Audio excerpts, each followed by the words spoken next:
কি আবার বললাম পিক করে নিয়ে আসি কিসে ফোন ধরানো যে ফেসবুকে অফলাইন হোয়াটসঅ্যাপে অফলাইন ফোন ধর টাচ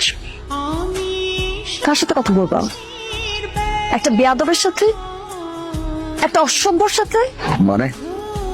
অমানুষের সাথে যার মধ্যে মনুষ্যত্ব বলতে কিছু নাই কি করছিল না বলছিল এটা আবার তোমার দোষ ছিল আরে তোমার মতো ছেলেকে হ্যাঁ বলার মতো কিন্তু বলতে আছে তোমার মধ্যে আমার বাবা কেন পৃথিবীর কোন বাবা তোমাকে মাইনে নিবে না হ্যাঁ বলবে না আর তুমি যদি ছেলের মতো ছেলেই হইতা তাহলে আমার বাবার সামনে তোমাকে চেঞ্জ করতা নিজেকে প্রমাণ করতা আমি তোমার এই চেহারা তোমার জীবনে দেখতে চাই কোনোদিনও না আমি তোমাকে জাস্ট ঘৃণা করি তোমাকে আমি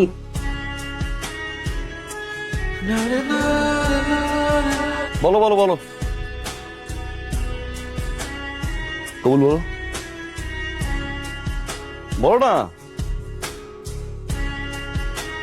তোমার বাবার খুঁজে বের করা সুপাত্রকে কবুল বলো আপনি তো কোনোভাবে আপনার মেয়ের সাথে আমার বিয়ে দিতে চান না কেন আমি তো বেয়াদব সুপাত্র না